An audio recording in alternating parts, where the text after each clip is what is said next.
नमस्कार, मैं कपिल मल्होत्रा और आप देख रहे हैं सत्यपथ न्यूज। लगातार हम आपके बीच में आते रहे हैं और कभी हमने राजनेताओं से मुलाकात करी तो कभी समाज सेवी से। तो इसी क्रम में आज हमारे साथ मौजूद है भारतीय जनता महिला मोर्चा की प्रदेश मंत्री किरण पंत। किरण पंत का एक नाम ऐसा है जो कुछ टाइम से ही उभरता चला आया। उभरने की वजह काम। हमने पहले भी आपको बताया कि हमेशा काम बोलता है, जो काम करेगा उसका नाम होगा। तो इसी तरीके से आज हम आपके सवालों के साथ आए हैं किरण पंत के पास। तो किरण जी, हम आपका स्वागत करते हैं। सबसे पहले किरण जी, आप भाजपा में महिला मोर्चा की प्रदेश मंत्री के पद पर हैं। जिस लिहाज से आपकी जवाबदेही जनता के लिए बहुत ज्यादा बढ़ जाती है, तो हम आपसे जानना चाहेंगे कि वर्तमान परिवेश में अल्मोड़ा किन चीजों की कमी को महसूस कर रहा है।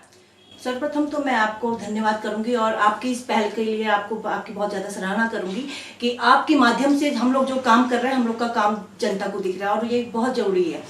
तो और जो आपका मेरे से क्वेश्चन पूछा गया है, तो मैं बताऊंगी जब से उत्तराखंड बना है, जब से लगातार उत्तराखंड बना है, तो भाजपा की जब से हम लोग यहाँ सरकार में काम कर रहे हैं, तो हम देखने को हमको मिल रहा है कि लगातार हमने स्वास्थ्य के लिए काम किया है, हमने शिक्षा के लिए काम किया है और स्थापना पे हमारा काम हुआ है। लगातार हम अपने काम को करे जा रहे हैं और हमने देखा कि यहाँ सबसे बड़ी जो कमजोरी रही है वो है हमारा पलायन और बेरोजगारी।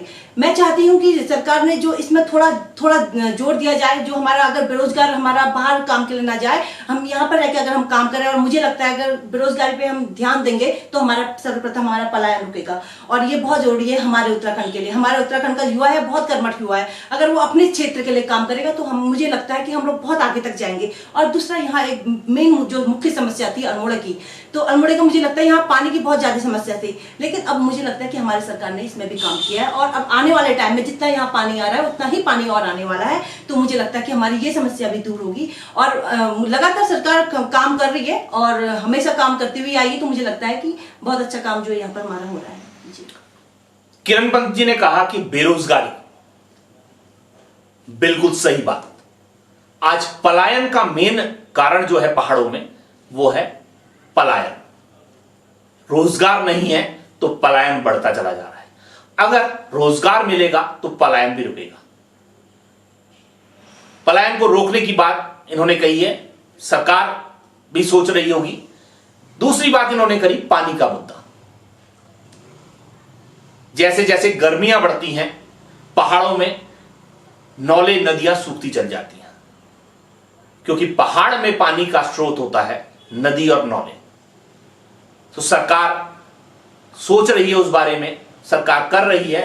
तो आने वाले दिनों में देखेंगे कि कितना सफल जो है ये परीक्षण हुआ है। पानी की क्या दिक्कतें हैं, क्या नहीं है, ये तो जनता बताएगी।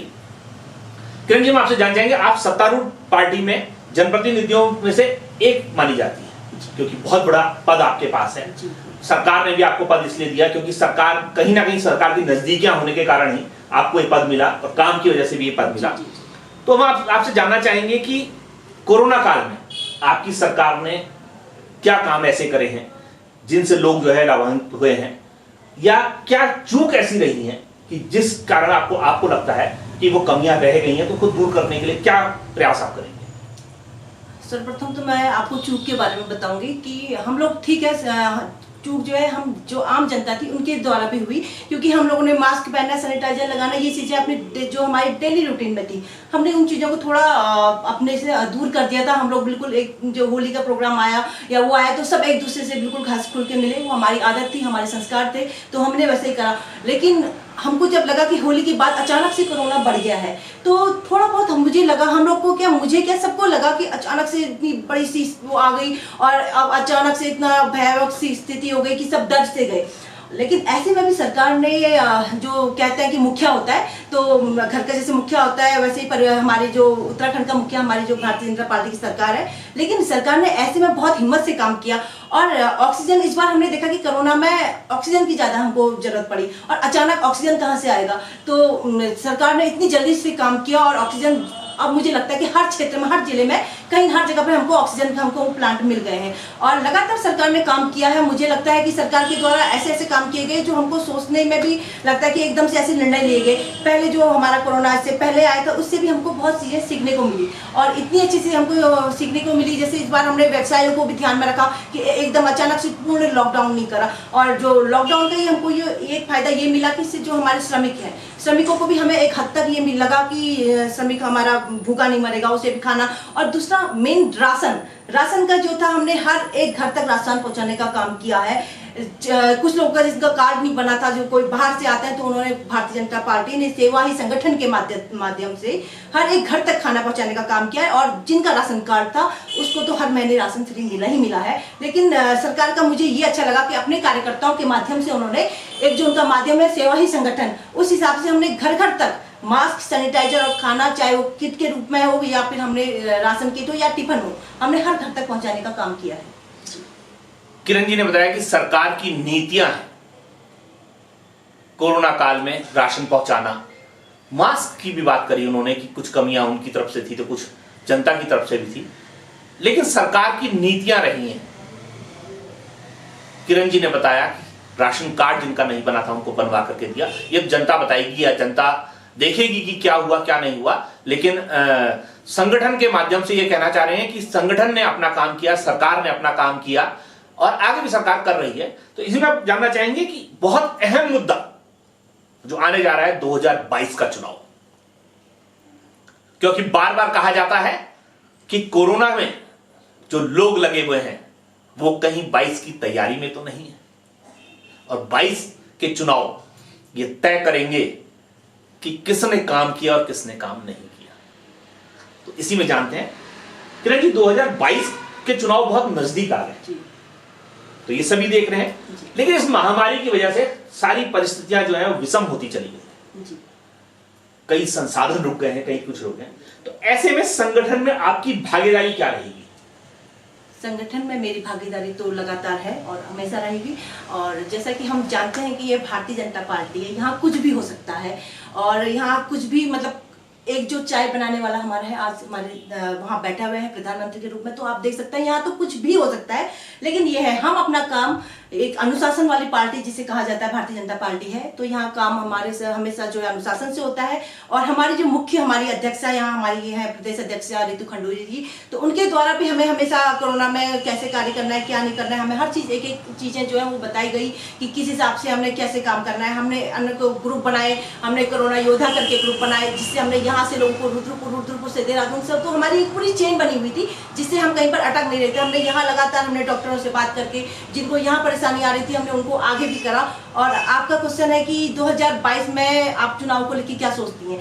2022 सरकार को काम करने में, देखो आपको पता है कि 2 साल से तो लगातार कोरोना है, तो सरकार को काम करने में यहाँ बाधाएं तो आ रही हैं और बाधाएं इसलिए आ रही हैं, परेशानियों का भी सामना करना पड़ रहा है कि आज कुछ काम हो रहा है तो उसमें फिर कोरोना के चक्कर में कहीं सरकार भी जिए तो कहीं अधिकारी भी जिए, मतलब बिल्कुल एक माहौल थोड़ा सा गड़बड़ा गया है।